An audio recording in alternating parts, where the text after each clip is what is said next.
자, 오늘은 여러분과 함께 크리스찬 스타트 어느덧 10번째 시간입니다. 기쁨으로 함께 드리는 예배, 기쁨으로 함께 드리는 예배라는 제목으로 하나님의 말씀 나누기를 소원합니다.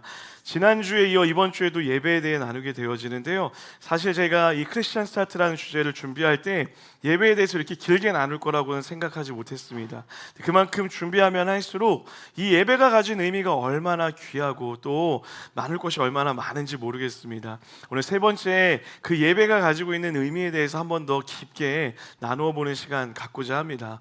여러분, 우리는 예배는 하나님을 갈망하는 것이다 라고 이렇게 함께 나누었습니다. 그래서 하나님이 주인된 예배, 하나님만 높임받는 예배를 드려야 함을 또 함께 나누었죠.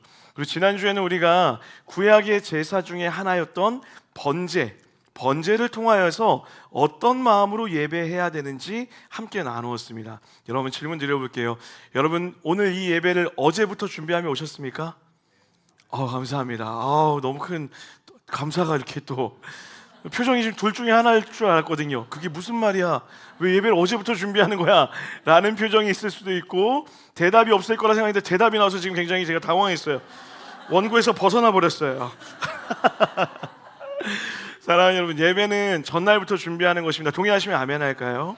사모하고 소원하는 마음으로 나올 때 주님이 우리 예배를 기뻐 받으신다라는 거예요. 그래서 남이 드리는 예배, 누군가가 제공해 주는 예배를 드리는 것이 아니라 나의 예배, 내 것을 고백하고 하나님만이 드러나는 그런 예배를 드려야 함을 우리가 지난주 번제를 통해 함께 살펴보았습니다. 자, 그런데 여러분, 지난주 그렇게까지만 예배를 살펴보면 이 예배가 굉장히 개인적인 예배로 남을 수 있는 위험이 있습니다.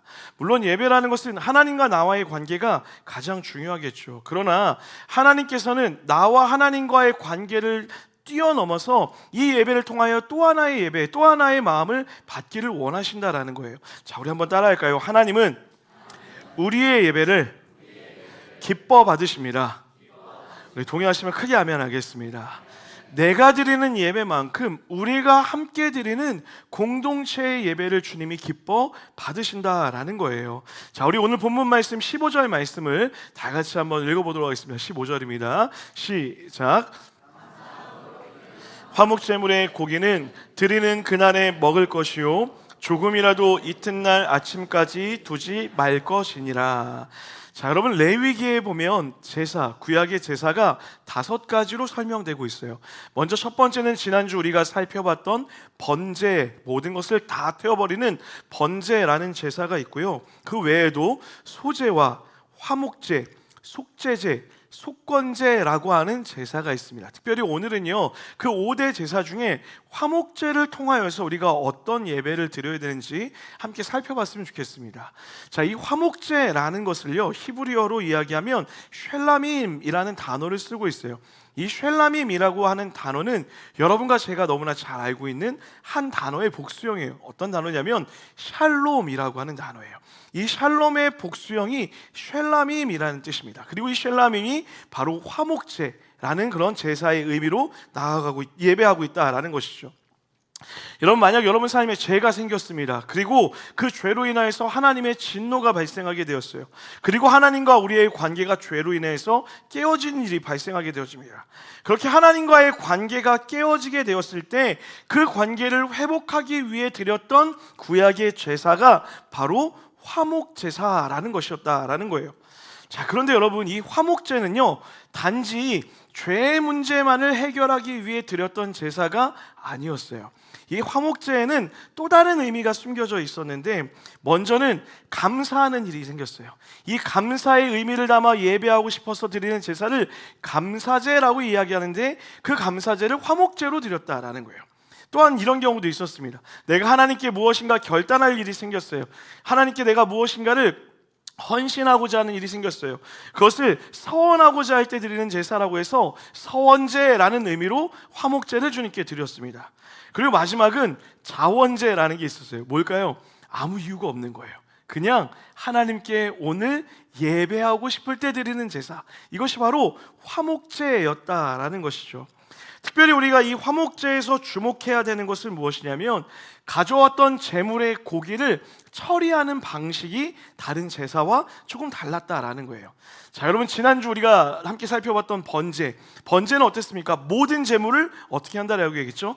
다 태워버린다라고 얘기했어요. 남김없이 태워버리는 것이 번제였습니다.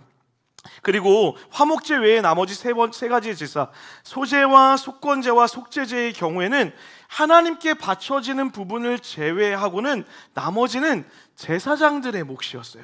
제사장들이 그 제사의 고기를 가져가게 되었다라는 것이죠.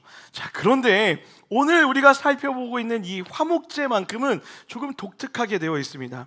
화목제는 고기를 세 부분으로 나누게 되어 있어요.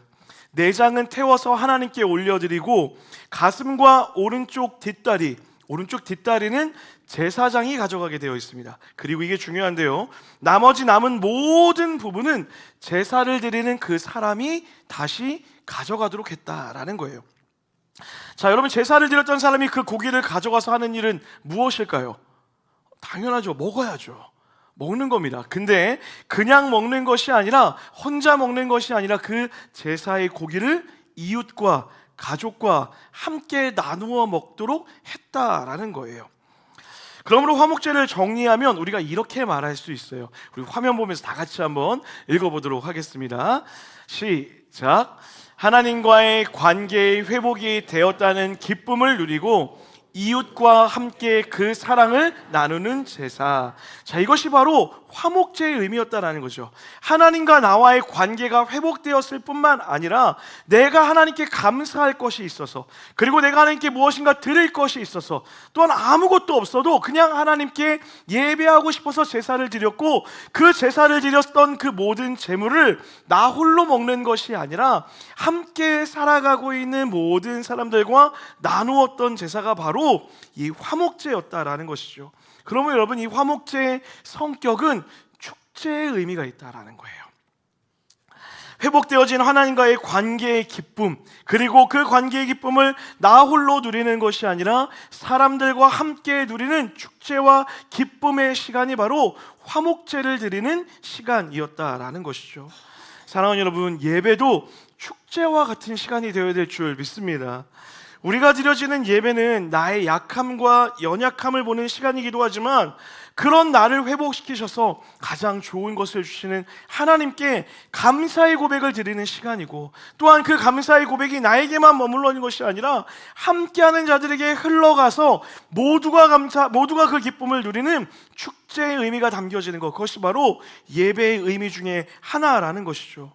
그러면 여러분, 우리는 예배 때 박수를 치며 웃기도 하며 기뻐하며 하나님이 하신 일들을 찬양하며 웃으며 예배하며 나아가야 된다라는 거예요. 아주 오래전만 하더라도요, 여러분, 예배를 드릴 때 박수를 쳐도 혼날 때가 있었습니다. 경건한 예배 시간에 누가 박수를 치냐고 그렇게 혼났던 적도 있어요. 이거를 이해 못하면 여러분이 굉장히 젊은 세대라는 거예요. 지금 고개를 끄덕였던 분들은 한 번쯤 혼나봤던 분들이겠죠. 드럼 상상도 못할 일이었죠. 저희 모교회에서는요, 드럼이 생겼을 때 어디에 있었냐면 굉장히 큰 교회였는데 2층 꼭대기 저 뒤에다가 드럼을 놨어요. 왜 갖다 놨는지 모르겠어요. 눈에 보이면 안 된다는 거죠. 그만큼 뭔가 예배하면은 경건하고 뭔가 침울하고 뭔가 눈물이 많은 그런 것이 진짜 예배일 거다라고 생각하는 그런 분위기가 있었던 것 같아요.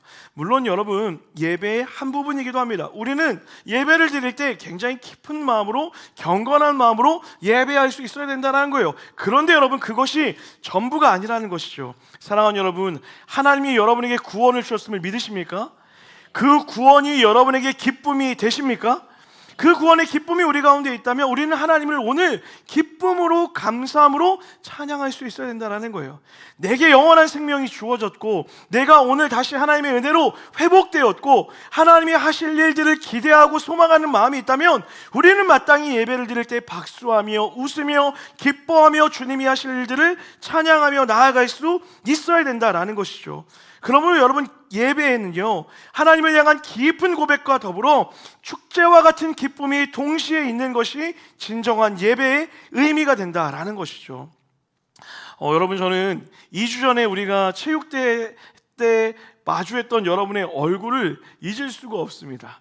체육대회를 시작하기 전만 하더라도 제가 좀 긴장이 됐어요. 왜 그런지 모르겠지만 두 가지 마음이었습니다. 먼저는 몇 명이나 오실까라는 그런 마음들. 두 번째는 뭐냐면 다치면 안 되는데 우리 모두 죄성을 가지고 있잖아요. 체육대회만 하면 그 승부욕과 이게 어마어마하거든요. 그래서 제가 전날부터 하나님 안전하게만 끝나게 해주세요 막 정말 열심히 기도했던 것 같아요. 근데 들어오시는 표정을 보는데 너무 행복해 보이는 거예요. 너무 즐거워 보이는 거예요. 예배를 드리려고 스탠드 위에 다 앉아있는데 모두 다 웃고 있는 그 모습을 보는데 또 주책맞게 혼자 또 눈물이 이렇게 나더라고요. 우는 모습을 누가 또 찍었어요. 또 그러고서 카톡에 끝나고 그랬더니 또 우셨다 막 이렇게 막 올리더라고요. 얼마나 감사한지 몰라요. 게임을 하는데 아이부터 어른까지 할 것 없이 너무 행복하게 웃으며 게임들을 다 하는 거예요. 근데 마지막에 조금 무서웠어요. 경품 추천 때는 이름표를 막 붙잡고 찢어질 듯이 막 번호를 보고 계신데 그 표정이 막 하나가 막 어찌나 막 간절한지 모르겠더라고요. 그런 모습 하나하나를 볼 때마다 제 안에 큰 기쁨이 있었다라는 거예요. 마찬가지라는 거죠. 여러분, 오늘 예배하는 이 시간 하나님이 여러분에게 어떤 모습을 보기 원하실까요? 때로는 가슴 아픈 마음으로 눈물 지으며 기도하는 그 모습 또한 사랑하는 내 자녀를 향하여 하나님이 위로하실 거라 저 믿어요. 그러나 그 모습 외에도 우리가 기뻐서 서로를 바라보며 웃고 하나님을 향하여 박수를 치고 손을 들고 찬양하며 때로는 정말 그 기쁨을 주체하지 못해 춤을 추며 찬양할 때에 주님이 그런 우리의 모습을 보며 기뻐하신다라는 거예요. 여러분, 예배는 그런 시간입니다. 하나님을 기뻐하는 시간이에요. 하나님을 누리는 시간, 하나님을 온 마음으로 찬양하며 하나님이 하실 일들을 소망하며 기쁨으로 나아갈 때에 주님이 우리의 예배를 기뻐 받으신다라는 것이죠. 그러면 여러분, 저는 우리 이음의 모든 성도들이 이 예배를 드릴 때 환한 미소로 하나님을 향하여 하나님이 하실 일들을 기대함으로 하나님이 주신 것을 감사함으로 소망하며 기쁨으로 찬양하는 그런 예배를 드리시는 우리 모두가 되기를 주님의 이름으로 간절히 축원합니다. 자, 그런가 하면 우리가 놓치지 말아야 될 화목제에서 반드시 지켜야 하는 일종의 법칙이 하나 본문에 이야기하고 있습니다. 우리 본문 16절과 17절 말씀을 다 같이 한번 읽어보겠습니다. 16절과 17절입니다. 시작.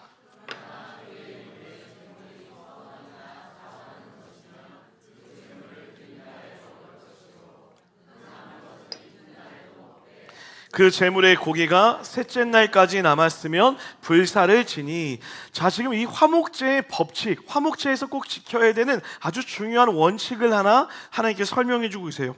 화목제의 하나인 아까 말씀드렸던 감사제, 감사하는 마음에 있어서 제사를 드릴 경우에는 제물을 어떻게 해야 된다고요? 당일에 다 먹어야 된대요. 그날 당일에 다 먹어야 된다라고 이야기해요. 그리고 말씀드린 서원제, 내가 하나님께 무엇인가 헌신하고자 할 때, 선하고자 하는 일이 있을 때, 또는 그냥 아무 이유 없이 예배하고 싶어서 드리는 자원제를 드릴 때에는 그 다음 날까지 고기를 어떻게 먹어야 된다고요? 다 먹어야 된다라고 이야기합니다. 그리고 만약 셋째 날까지도 제물이 남아있다면 반드시 불태워버려야 된다라고 이야기해요. 여러분, 이상하지 않으세요? 많이 남아있으면 오래도록 두고 여러 날 먹는 게 더 좋은 거 아닙니까? 그런데 하나님은 반드시 그날 또는 그 다음 날까지 이 모든 것을 먹어 치워버리라고 이야기하고 있다는 거예요. 아니, 하나님은 왜 이런 법칙을 세우신 걸까요? 먹다가 배탈이라도 나면 어떡해요? 그런 생각 들지 않으십니까? 저만 이상해요? 저는 좀 이상하더라고요. 아니, 좀 오랫동안 이것을 마음껏 누리며 먹게 해주시지 왜 날짜를 정해서 꼭 그날까지 먹고 남은 건 다 버리라고 하시는 걸까? 이해가 되지 않았어요. 이유가 무엇일까요? 이유는 굉장히 간단합니다. 하나님께서는 아셨던 거예요. 무엇을요? 만약 이런 법칙이 없었다면 사람들이 절대로 이웃과 나누지 않을 것을 아셨다라는 것이죠. 쌓아놓고 썩는 한이 있어도 혼자 먹으려고 하는 인간의 심리를 주님이 누구보다 잘 아셨다는 것이죠. 여러분, 인간은 그런 존재입니다. 한계를 정해놓지 않으면 끊임없이 욕심을 부리며 살아갈 수밖에 없어요. 물론 나누긴 하겠죠. 그러나 적당히 나누겠죠. 내 것을 더 많이 남겨두고 사람들에게 조금씩 나누며 살아갔을 거라는 거예요. 반대로 한계를 정해놔도 욕심을 부리는 것이 바로 여러분과 저와 같은 인간의 마음이라는 거예요. 예를 들면 이런 겁니다. 제가 설교를 준비하다가 이런 생각이 문득 떠올랐어요. 여러분, 자녀는 어쩔 수 없이 부모를 닮아갑니다. 예상의 부분에서 갑자기 얘가 나를 참 닮았구나라고 느끼는 지점이 있어요. 그 중에 하나가 식욕이었어요. 특별히 음식에 대한 부분이 이렇게 겹칠 때가 있습니다. 첫째랑 저는 음식이 그렇게 겹치지 않아요. 저희 아내를 닮아서 아내의 음식 취향과 참 많이 닮아 있어요. 문제는 둘째, 그 녀석이에요. 하나님이 그 녀석과 저에게 겹치지 말았어야 될 음식의 취향을 한 가지 겹치게 해줬어요. 치킨이었어요. 한 3살까지는 괜찮았던 것 같아요. 근데 4살부터 이 아이가 치킨의 맛을 아는 그 순간부터 저와 경쟁을 하는 거예요. 그리고 가장 심각한 때는 무엇이었냐면 이 녀석이 다리의 맛을 알았을 때예요. 가슴살을 떼어줬을 때 잘 먹다가 어느 날 우연히 닭다리를 먹고 나서 신세계를 마주한 것처럼 저를 쳐다보더라고요. 그리고 그때부터 문제가 발생했어요. 뭐냐면 치킨을 시키면 그냥 다리부터 찾아서 양손에 모든 다리를 쥐고 있는 거예요. 제가 그래서 다리와 날개만 있는 것을 시켜줬어요. 그랬더니 그 한 박스가 다 자기 거라고 우기는 거예요. 저 너무 황당했어요. 그래서 제가 얘기했어요. 시원아, 실명을 밝히면 안 되지만 너 이거 다 먹으면 먹을 수 없어. 너 이거 다 못 먹어. 너 이거 절대로 다 먹을 수 없어. 우리는 알고 있잖아요. 그 어린아이가 한 박스를 다 먹을 수 없다는 걸 알고 있다는 거예요. 그런데 인정하지 않아요. 다 먹을 수 있어. 내 거야. 줄 수 없어. 라고 얘기하는 거예요. 그럼 저도 너무 화가 나는 거예요. 나도 다리가 먹고 싶거든. 제가 이렇게 얘기했어요. 그래? 그렇게 생각한단 말이야? 그럼 뭐 아빠가 다시는 너한테 치킨을 시켜주지 않을 거야. 라고 이렇게 얘기했어요. 그랬더니 이 아이가 그때부터 두려움에 빠지는 거예요. 그러셔서야 한 손에 있던 닭다리를 제게 양보하더라고요. 이렇게 한계가 주어져야 포기할 수 있는 거예요.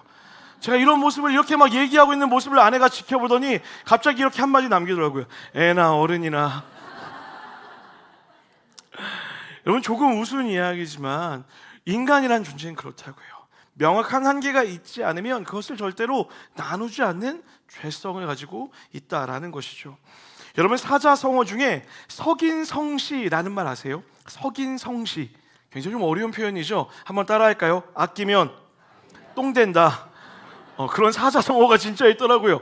석인성시라는 사자성어의 의미가 아끼면 똥 된다라는 그런 의미예요. 여러분, 주부들에게 한번 여쭤볼게요. 여러분, 집에 이쁘고 좋은 그릇 하나씩 다 있으시죠? 그 좋은 그릇, 이쁜 그릇 언제 쓰는 거예요? 아끼다가 좋은 사람 왔을 때, 귀한 사람 왔을 때 쓴다라고 이야기잖아요. 그렇죠? 그래서 맨날 밥 먹을 때는 대충 집에 있는 거 대충 꺼내 먹고 손님들 왔을 때만 좋은 그릇 꺼내서 쓴다라는 거예요. 여러분, 우리가 그렇게 살아요.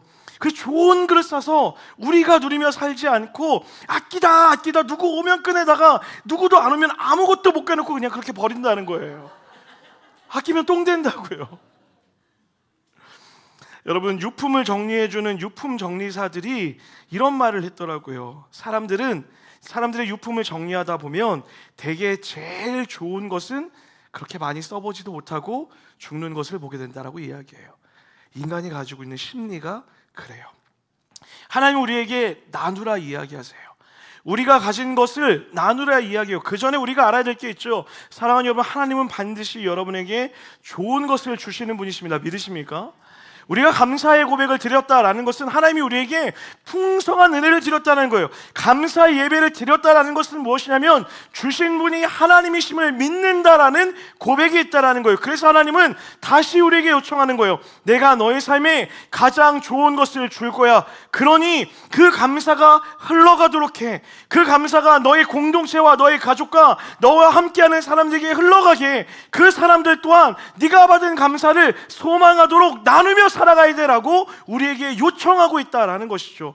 여러분, 예배의 의미가 여기에 있다라는 거예요. 하나님과 나와의 은혜를 누리고 내가 끝나는 것이 아니라 내가 주님께 받은 그 감사의 고백이 함께하는 자들에게 나누어지기를 주님이 원하신다라는 것이죠. 그 감사의 고백이 나누어질 때에 하나님은 그것을 통하여 또 다른 감사를 소망하도록 이 예배를 통하여 우리에게 말씀하고 있다라는 거예요. 물론 여러분, 주의해야 될 게 있죠. 과시하거나 교만하거나 그것을 자랑하도록 주님이 우리에게 명하신 것이 아니라는 거예요. 하나님이 이것을 내버려 두는 것이 아니라 함께 나눔을 통하여 나눔을 자들에게는 기쁨을 주실 뿐만 아니라 그 나눔을 받는 자들에게는 소망을 갖게 하시는 거예요. 하나님이 저 사람에게 주셨던 그 은혜 이상의 은혜를 나에게도 주실 것이야. 나도 그런 은혜를 소망해야지, 하나님께 감사해야지, 하나님께 예배해야지 라고 하는 그 마음의 도전을 이 예배를 통하여 우리 가운데 흘러넘치게 하신다라는 것이죠. 사랑하는 여러분, 저는 여러분이 감사를 흘려보낼 은혜가 있게 되기를 주님의 이름으로 간절히 축원합니다. 그 감사를 흘려보낼 뿐만 아니라 감사가 나누어질 때 그 감사의 은혜가 나에게도 있기를 소망하는 우리 모두가 되기를 주님의 이름으로 간절히 축원합니다. 여러분, 그런 의미에서 저는 이음동산교회 성도들이 너무나도 자랑스러워요. 진심으로요. 여러분, 우리가 점심때마다 많은 김밥과 만두와 라면과 많은 것들을 나누잖아요. 그런 기도 제목들, 그것들을 내는 분들의 많은 고백들은 이런 거예요. 하나님 주셔서 감사합니다. 하나님이 은혜를 주셨기 때문에 내가 함께 나눕니다 라고 귀한 마음으로, 누구도 의무에 의해서나 해야 하기 때문에 하는 것이 아니라 하나님을 향한 감사의 고백이 공동체 안에 흘러가기를 소원하는 마음으로 자원하며 나간다는 거예요. 여러분, 이것이 하나님이 기뻐하시는 화목제, 하나님이 기뻐하시는 예배, 하나님이 기뻐하시는 성도의 모습일 줄 믿습니다. 그런 마음으로 감사의 고백을 함께 나누는 우리 모두가 되기를 주님의 이름으로 간절히 축원합니다. 자, 그런가 하면 재물을 그날에 먹어야 한다라고는 이 명령에는 또 다른 이유가 한 가지 숨겨져 있어요. 여러분, 화목제는요 오직 소와 양으로만 예배드릴 수 있었어요. 속건제나 속죄제에 보면요, 이런 비둘기도 예배할 수 있었지만, 제사할 수 있었지만, 오롯이 화목제에는 소와 양으로만 예배할 수 있었어요. 자, 여러분, 소를 가지고 제사한다고 하면 소 한 마리의 무게가 대충 얼마나 될까요? 800kg 정도 된다라고 제가 찾아보니까 그렇게 되어 있더라고요. 뼈와 내장을 제외하고 살코기만 해도 약 400kg가 된다라고 얘기해요. 이거를 근으로 바꾸면 500근이 되는 거예요. 500근. 집에다 500근 정도는 쟁여놓고 먹고 사시나 봐요. 놀라질 않으시네. 어마어마한 양이죠. 500근이에요, 여러분. 5근 아니라 500근이 한 번 제사할 때마다 나오는 양이라는 거예요. 엄청난 양의 고기가 나눠 먹을 수 있을 만큼 주어진다라는 것이죠. 여러분, 500근을 하루 이틀 사이에 사람들이 나눠 먹으려면 몇 명이나 먹어야 되는 걸까요? 여러분, 이렇게 많은 양을 나누기 위해서는 몇 명하고만 나누는 것이 아니라, 한번 따라합시다. 모든 사람과 나눠야만 했습니다. 이게 중요한 거예요. 모든 사람이라는 거예요. 소외되는 사람 한 명도 없이 모든 사람과 나눌 수밖에 없었다라는 거예요. 이 모든 사람에는 누가 포함되어 있을까요, 여러분? 내가 좋아하는 사람, 가까운 사람, 나에게 잘해주는 사람, 그 사람들만 포함되어 있을까요? 아니요. 나와 전혀 상관없는 사람, 또는 나에게 어려움을 줬던 사람, 또는 나와 너무 맞지 않아 관계가 조금 소원해졌던 사람, 때로는 내가 꼴보기 싫어서 보기 싫었던 그 사람도 그 대상에 포함되어 있었다라는 거예요. 선택적으로 나누는 것이 아니라 모든 사람과 함께 나누어 먹을 수밖에 없었다라는 것이죠. 그러므로 하나님이 소와 양으로 예배하라고 하는 거예요. 적은 양이 아니라 모든 사람이 소외되지 않고 다 나누어 먹을 수 있도록 예배하도록 하고 있다는 것이죠. 여러분, 이것이 무엇을 의미하는 줄 아세요? 예배는요, 하나님과 나와의 관계를 통하여 화목을 이루는 것입니다. 하나님의 구원과 하나님의 용서로 기쁨이 회복되어지는 거예요. 그런데 그 기쁨은 하나님과 나와의 관계의 기쁨으로만 끝나야 되는 것이 아니라, 주님은 회복되어진 우리가 이 땅 가운데서 모든 사람들과 화목하기를 원하신다라는 거예요. 여러분, 예배의 본질이 여기 있어요. 예배는 개인의 예배로 드리는 것으로 끝나는 것이 아닙니다. 나와 하나님과의 관계의 은혜를 회복해왔다면 이제는 나와 함께하는 사람들에게 그 사랑을 흘려보내고, 혹 여러분 가운데 여전히 관계에 어려움이 있는 그들이 있다면 그들과 화목하기 위하여 하나님의 사랑으로 용서하며 하나님의 사랑으로 함께 나아가는 것, 그것이 바로 예배를 통하여 주님이 우리에게 가르쳐 주기를 원하시는 것이라는 거예요. 여러분, 신앙생활의 가장 큰 축복은 하나님을 만나는 데 있을 줄 믿습니다. 그 하나님을 만나는 것을 뛰어넘어 더 큰 축복이 주어지는데, 사랑할 수 없는 우리가, 사랑하도록 부르신 그 자리에서 서로 사랑할 때에 주님은 그곳에 하나님이 해주시는 놀라운 축복을 부어주신다는 거예요. 그것이 바로 우리가 예배하는 목적이라는 것이죠. 얼마 전에 제가 한 가정의 신방을 갔어요. 그랬더니 한 남자 집사님께서 이런저런 얘기를 하다가 정말 재밌게 이런저런 얘기를 나누다가 고민이 있으시면 한번 자연스럽게 얘기해달라고 이렇게 부탁을 드렸어요. 근데 집사님이 저한테 이렇게 얘기하는 거예요. 목사님, 제가 좀 창피해서 이런 말 드려도 될지 모르겠는데 그냥 목사님 이거 너무 큰 고민입니다 라고 얘기하길래 가슴이 콩닥콩닥거려요. 무슨 어려움이 있으신가 막 이런 염려인데 갑자기 이러는 거예요. 고개를 푹 숙이더니 목사님, 저는 이상하게 토요일하고 주일 아침만 되면 아내한테 자꾸 쓴소리를 합니다. 토요일하고 주일만 되면, 교회 가기 전날만 되면 그렇게 다툼이 난다는 거예요. 그리고 꼭 주일에 가면 목사님이 꼭 이렇게 얘기한대요. 서로 사랑하라. 너무 미치겠다라는 거예요. 평일에 잘 지내다가 토요일 전날 되면, 주일 아침이면, 교회 오기 전만 되면 그렇게 다툼이 있다라는 거죠. 그리고 그런 날은 여김없이 꼭 설교를 통해서든 찬양을 통해서든 사랑하라는 얘기를 듣는다라는 거예요. 여러분, 제가 뭐라고 얘기했을까요? 제가 이렇게 얘기했어요. 저도 그래요. 저도 그래요. 여러분, 저만 그렇습니까? 저만 그래요? 우리 모두 그러지 않아요? 이상하게 주일 전날이면 우리의 마음이 어려워지는 일들이 있어요. 이상하게 주일 아침에 교회에 올 때만 되면 별것도 아닌 걸로 괜히 서로에게 마음이 어려워질 때도 있더라고요. 그럴 수 있더라고요. 왜 그럴까요, 여러분? 누구보다 이 예배에 하나 되기를 원치 않는 그 녀석이 끊임없이 우리의 마음을 어렵게 하는 것이 당연하다라는 거예요. 그러나 여러분, 예배는 무엇인가? 그런 마음일지라도 이곳에 와서 다시 하나님의 은혜 가운데 하나님이 나를 얼마나 사랑하셨는지를 깨달았다면 그 깨달은 은혜로 오늘 다시 내 옆에 있는 그 사람을 사랑하기로 결정하고 결단하는 것이 예배의 이유라는 거예요. 그래서 여러분, 예배는 한 번 드리는 것이 아니라 매일매일 주님께 드리며 나아갈 수밖에 없다라는 거예요. 왜요? 우리가 그렇게 매일 연약해지기 때문에 그래요. 우리는 그렇게 매일매일 누구를 사랑하며 살지 못하기 때문이라는 것이죠.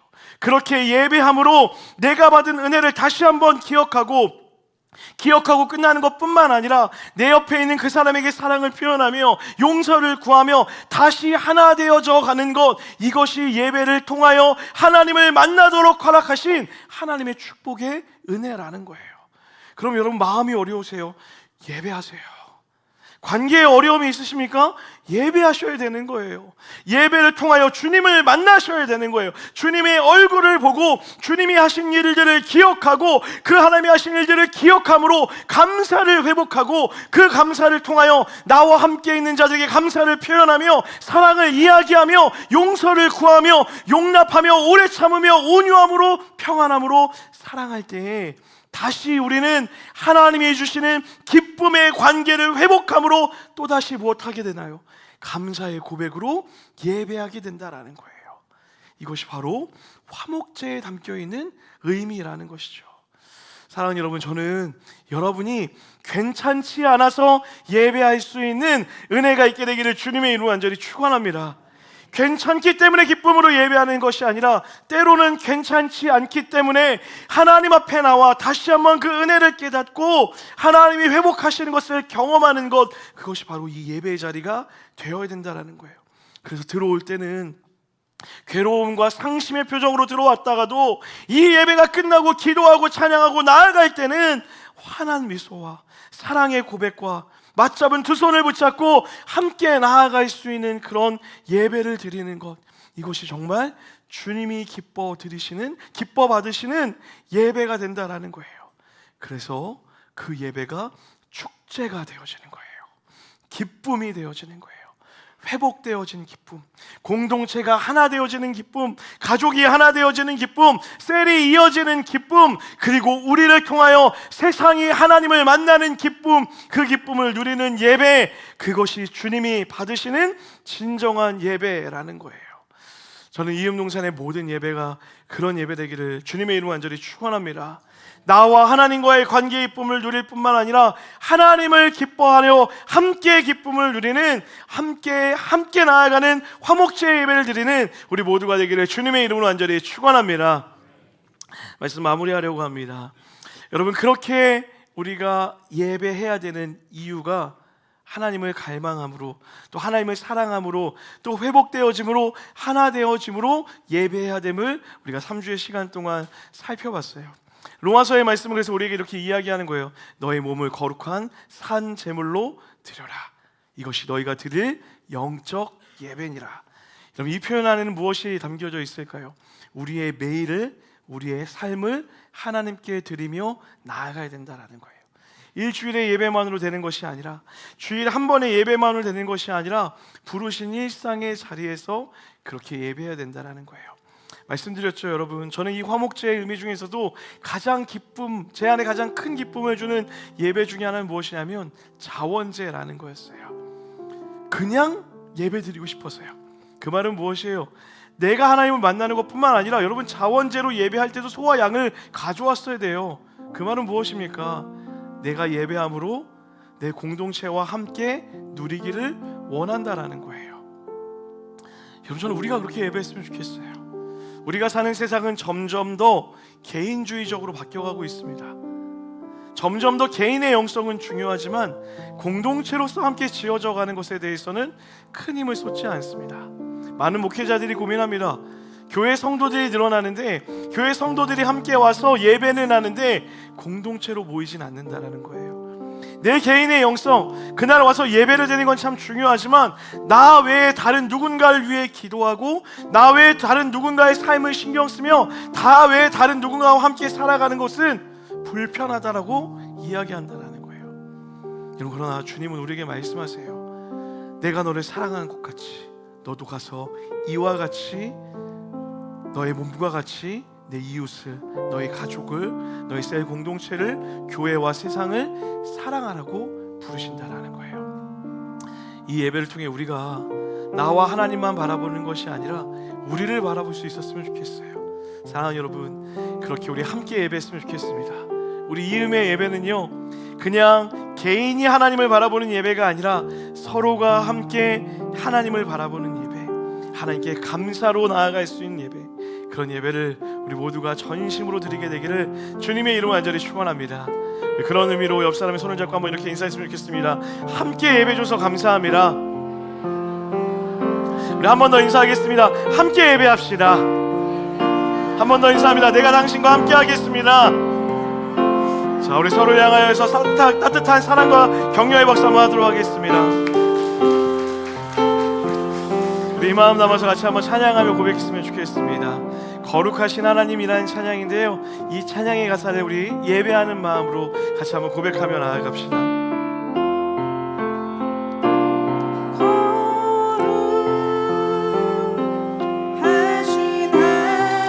주께 감사드리세.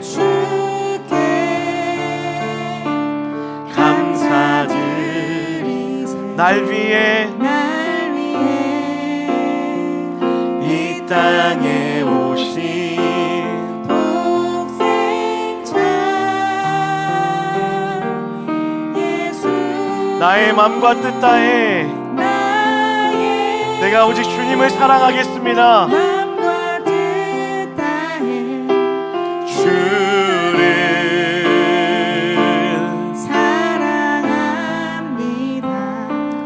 날 위해 이 땅에 오신 독생자 예수, 내가 약할 때, 내가 약할 때 강함 주고, 가난할 때 우리를 부욕해 하신 주님을 찬양합니다. 부욕해 하신 나의 주 감사. 내가 약할 때, 내가 약할 때 강함 주고, 가난할 때 우리를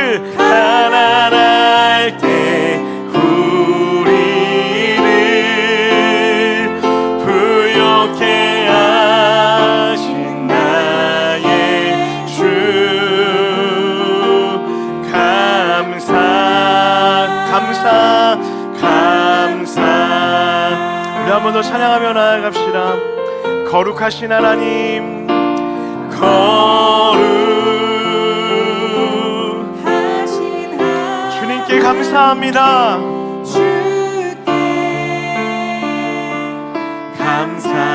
감사드리세.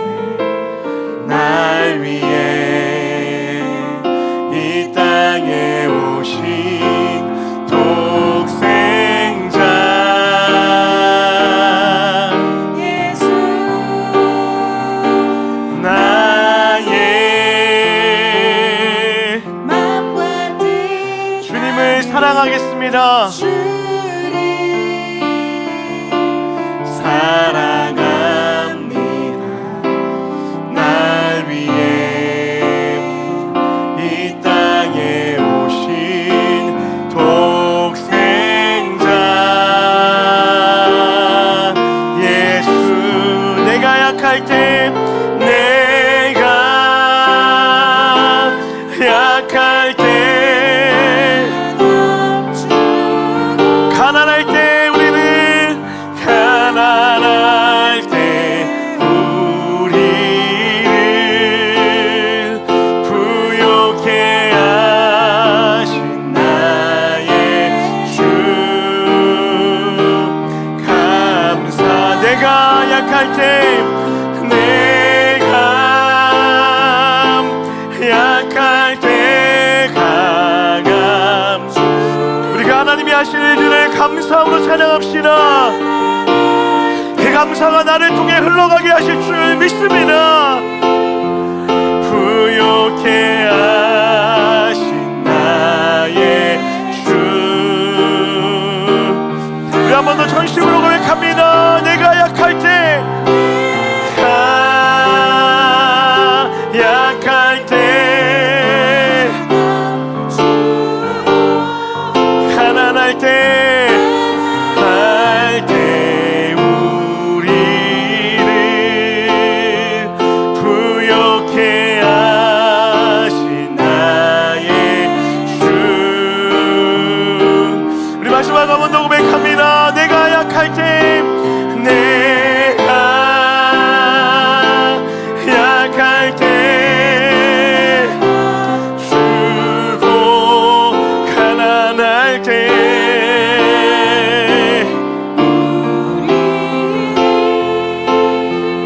부욕해 하신 나의 주 감사 감사. 제가 다시 한번 기도했으면 좋겠는데, 혹 여러분 가운데 하나님과의 화목의 관계를 회복해야 되는 분들이 있습니까? 이 시간에 기도할 때 하나님 깨어진 그 관계가 회복되어져서 감사를 고백할 수 있는 나의 삶이 되게 하여 주시옵소서라고 그렇게 기도합시다. 혹 여러분 가운데 하나님이 주신 그 감사가 충만한 분들이 있으십니까? 그렇다면 이제 이렇게 기도합시다. 하나님, 내 옆에 있는 누군가, 내 가정과 내 셀과 이 교회와 생각나는 그 사람을 위해 기도하기를 소원하오니 감사가 나를 통하여 흘러가게 하여 주시고 그 사람 또한 하나님의 은혜로 화목을 경험할 수 있도록 주여 인도하여 주시옵소서라고 이 시간에 기도할 때 우리 간절히 한번 주의 이름 부르시고 기도하며 나아갑니다. 주님 찾습니다. 주여, 하나님 우리 간절히 소망하며 기도하며 나아갑니다. 깨어진 하나님과의 관계 가운데서 화목해 되어지게 하여 주옵시고 하나님을 누리는 은혜가 있게 하여 주시옵시고 하나님을 알아가는 기쁨이 우리 가운데 날마다 넘쳐날 수 있도록 인도하여 주시옵소서. 주님뿐만 아니라 하나님, 내 옆에 있는 자 또한 그들과 함께 하나님을 알아가게 하여 주옵시고 하나님을 누리게 하여 주옵시고 그들 또한 하나님의 관계 가운데로 나와 하나님을 회복하며 하나님을 만나며 하나님의 신 은혜로 다시 살아나는 은혜를 누릴 수 있도록 주여 인도하여 주셔서 내 남편과 내 아내와 믿음의 공동체가 그렇게 은혜 가운데 세워지게 될 줄 믿사오니 성령의 은혜로 퍼주시옵시고 우리 음동산교회가 한마음으로 예배할 수 있는 교회 될 수 있도록 주여 함께하여 주시옵소서. 감사를 잃어버리지 않게 하여 주시고 감사를 나누게 하여 주시고 감사가 생명을 낳게 하여 주시옵소서. 그렇게 우리가 한마음으로 예배되어질 때에 깨어진 영혼들이 주님 안에 하나 되어질 뿐만 아니라 다시 한번 주님께 나와 감사를 드리며 소원의 예물을 드리며 자원의 예배를 드리며 나아갈 수 있는 우리 모든 예배 주시옵소서. 내가 연약할 때에도 나를 지켜주셨던 하나님의 은혜를 구하며 나아갑니다. 약할 때 강함 주고 가난할 때 우리를 부욕해 하신 나의 주 감사.